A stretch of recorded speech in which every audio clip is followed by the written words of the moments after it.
Halo bro, kembali lagi dengan waktu bercerita. Di tahun 2025, Indonesia masih belum mampu mencapai kemandirian dalam memenuhi kebutuhan bawang putih nasional. Data terbaru menunjukkan bahwa sebagian besar kebutuhan komoditas ini, mencapai 95%, masih bergantung pada pasokan dari luar negeri. Dengan China sebagai pemasok utama, disusul oleh India dan Taiwan. Produksi dalam negeri hanya mampu menyumbang sekitar 22.343 ton, angka yang sangat kecil jika dibandingkan dengan total kebutuhan nasional yang mencapai 653.739 ton per tahun. Ketergantungan yang tinggi terhadap impor ini menimbulkan kerentanan dalam pasokan, terutama ketika terjadi keterlambatan dalam proses distribusi. Situasi ini seringkali berujung pada kelangkaan barang di pasar dan fluktuasi harga yang merugikan baik bagi pelaku usaha maupun konsumen akhir. Fakta ini memperlihatkan betapa pentingnya upaya serius untuk meningkatkan produksi lokal guna mengurangi ketergantungan pada sumber daya luar negeri.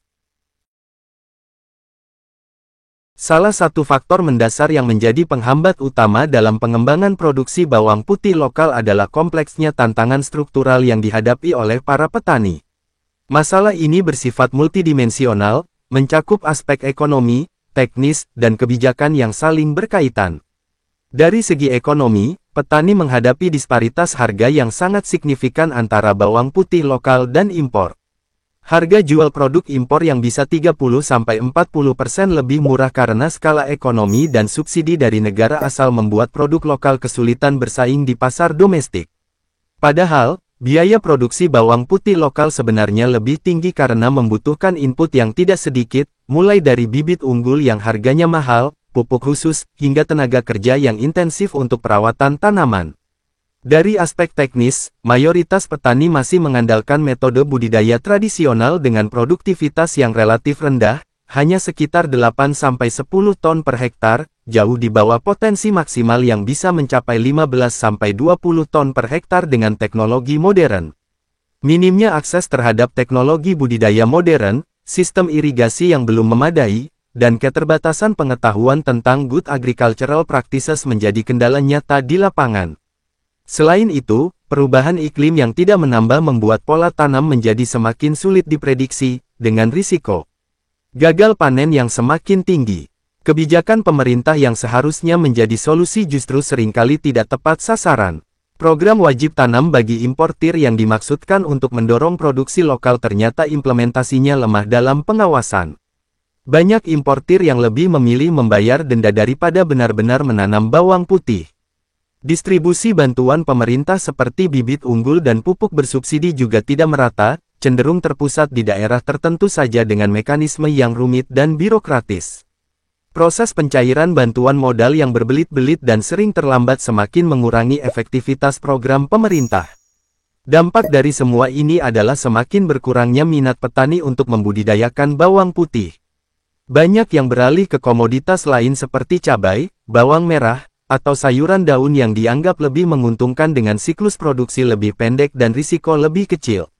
Fenomena ini menciptakan lingkaran setan yang sulit diputus, rendahnya produksi membuat ketergantungan pada impor semakin tinggi, yang pada gilirannya semakin mematikan motivasi petani lokal. Akibatnya, Indonesia terjebak dalam situasi di mana kebutuhan bawang putih yang terus meningkat justru diikuti oleh menyusutnya jumlah petani bawang putih lokal dari tahun ke tahun.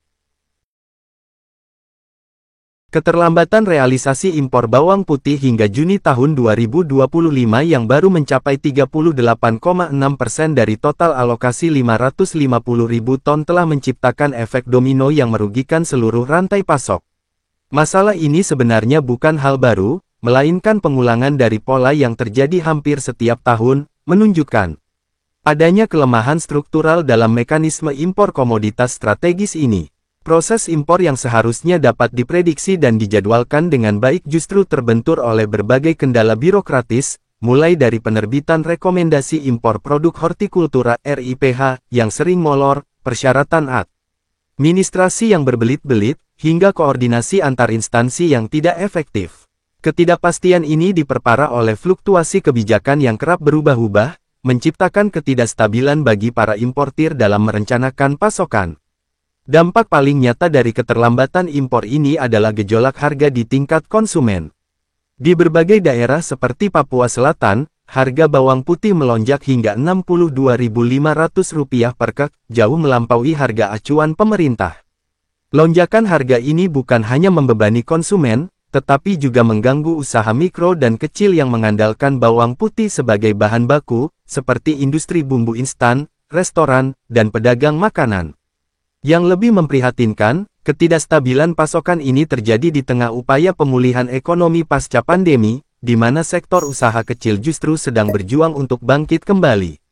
Masalah ini semakin kompleks ketika dikaitkan dengan mekanisme distribusi yang tidak merata di seluruh wilayah Indonesia. Daerah-daerah terpencil dan wilayah timur Indonesia selalu menjadi yang paling menderita ketika terjadi kelangkaan, karena sistem logistik nasional yang belum efisien menyebabkan distribusi barang menjadi tidak merata dan mahal. Sementara itu, sentra-sentra produksi makanan olahan di Jawa justru seringkali masih memiliki stok yang relatif cukup, menciptakan ketimpangan pasokan yang tajam antar wilayah. Fenomena ini sebenarnya mencerminkan kegagalan dalam manajemen rantai pasok bawang putih nasional yang seharusnya bisa diantisipasi dan dikelola dengan lebih baik.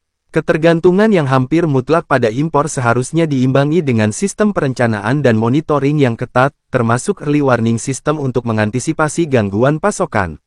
Sayangnya, koordinasi antara berbagai pemangku kepentingan mulai dari Kementerian Perdagangan, Kementerian Pertanian, Bulog, hingga asosiasi importir dan pedagang masih belum optimal, sehingga setiap tahun kita seperti mengulangi kesalahan yang sama tanpa pembelajaran berarti.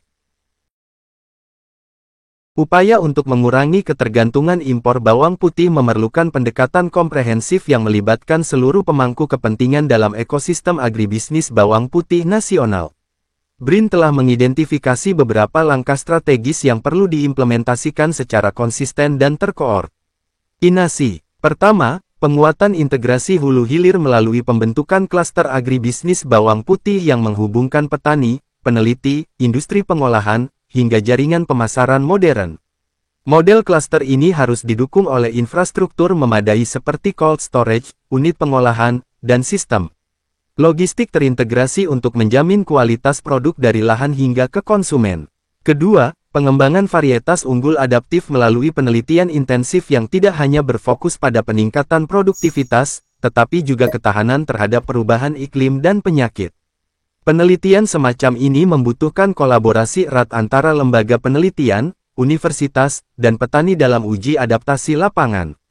Sinkronisasi data antar kementerian dan lembaga menjadi prasyarat penting untuk menciptakan kebijakan yang tepat sasaran. Saat ini masih terjadi tumpang tindih data antara Kementan, Kemendak, dan BPS mengenai produksi, stok, dan kebutuhan nasional yang berakibat pada ketidakakuratan perencanaan. Sistem database terpadu berbasis teknologi digital yang dapat diakses semua pemangku kepentingan perlu segera dibangun untuk memetakan secara real-time kondisi pasokan dan permintaan di seluruh wilayah. Evaluasi menyeluruh terhadap kebijakan wajib tanam juga harus dilakukan, tidak hanya melihat compliance importir, tetapi juga efektivitas program dalam meningkatkan kapasitas produksi petani mitra. Model insentif dan disinsentif perlu dirancang ulang agar lebih menarik bagi importir untuk benar-benar berinvestasi di budidaya lokal. Pemerintah daerah memegang peranan krusial dalam implementasi strategi ini melalui penyediaan lahan khusus bawang putih dengan infrastruktur pendukung lengkap, PEN, dampingan teknis berkelanjutan, serta fasilitasi akses pembiayaan bagi petani. Pola kemitraan antara petani dengan industri pengolahan perlu diperkuat melalui skema off-taker agreement yang memberikan kepastian pasar dan harga. Selain itu, pengembangan UMKM pengolahan bawang putih bernilai tambah di sentra produksi dapat menciptakan pasar domestik yang lebih stabil sekaligus meningkatkan nilai ekonomi komoditas ini. Pendidikan dan pelatihan vokasi bagi generasi muda pertanian juga harus menjadi prioritas untuk menjamin generasi petani bawang putih yang saat ini didominasi usia tua. Semua upaya ini harus didukung oleh kebijakan fiskal yang konsisten dan sistem monitoring evaluasi yang ketat untuk memastikan implementasi di lapangan berjalan sesuai rencana. Prospek mencapai swasembada bawang putih di Indonesia dalam waktu dekat masih menjadi tantangan besar yang membutuhkan komitmen jangka panjang dari semua pemangku kepentingan. Realitas saat ini menunjukkan bahwa Indonesia belum memiliki kapasitas produksi yang memadai bahkan untuk memenuhi kebutuhan domestik, apalagi berbicara tentang ekspor. Produksi lokal yang hanya mencakup sekitar 3-4% dari total kebutuhan nasional membuat posisi tawar Indonesia dalam perdagangan global komoditas ini sangat lemah. Namun, pengalaman negara-negara seperti Vietnam dan Thailand yang berhasil meningkatkan produksi bawang putih mereka dalam kurun waktu 10-15 tahun terakhir seharusnya bisa menjadi inspirasi. Kunci keberhasilan mereka terletak pada konsistensi kebijakan, investasi riset dan pengembangan, serta pembinaan petani yang berkelanjutan. Untuk bisa mencapai tahap di mana Indonesia memiliki surplus produksi yang bisa diekspor, diperlukan transformasi fundamental dalam seluruh mata rantai agribisnis bawang putih. Mulai dari perbaikan genetik bibit unggul yang adaptif dengan kondisi tropis, modernisasi teknik budidaya dengan penerapan smart farming dan precision agriculture, hingga penguatan industri pengolahan pasca panen. Aspek pembiayaan juga perlu mendapat perhatian khusus dengan pengembangan skema pembiayaan inovatif seperti pola kemitraan dengan industri, pembiayaan syariah, atau skema crowdsourcing khusus komoditas pertanian strategis. Pembangunan infrastruktur pendukung seperti pusat logistik terpadu, cold chain system, dan jaringan pemasaran modern mutlak diperlukan untuk menciptakan ekosistem agribisnis yang sehat. Yang tidak kalah penting adalah penciptaan iklim usaha yang kondusif melalui regulasi yang stabil dan predictable. Pengalaman selama ini menunjukkan bahwa kebijakan yang berubah-ubah dan tidak konsisten justru menjadi penghambat utama investasi di sektor ini. Pemerintah perlu menyusun roadmap yang jelas dengan target-target terukur dalam 5, 10, dan 20 tahun ke depan, didukung oleh anggaran yang memadai dan mekanisme implementasi yang efektif. Sinergi antara pemerintah pusat dan daerah harus diperkuat, mengingat karakteristik produksi bawang putih yang sangat spesifik lokasi. Sentra-sentra produksi potensial perlu mendapatkan perhatian khusus dengan pendekatan pengembangan wilayah terintegrasi. Pada akhirnya, upaya mewujudkan kemandirian bawang putih tidak bisa dilepaskan dari aspek pemberdayaan petani sebagai aktor utama. Generasi petani bawang putih harus menjadi prioritas melalui program-program menarik bagi generasi muda, seperti pertanian presisi berbasis teknologi dan konsep agrowisata. Pendidikan vokasi pertanian perlu diorientasikan pada pengembangan komoditas strategis seperti bawang putih dengan pendekatan bisnis dari hulu ke hilir. Jika semua komponen ini dapat bekerja secara sinergis dalam kerangka pembangunan jangka panjang, bukan tidak mungkin suatu saat nanti Indonesia tidak hanya mampu memenuhi kebutuhan domestik, tetapi juga memiliki keunggulan kompetitif di pasar global. Namun jalan untuk mencapai itu masih panjang dan berliku, membutuhkan kesabaran, konsistensi, dan kolaborasi semua pihak.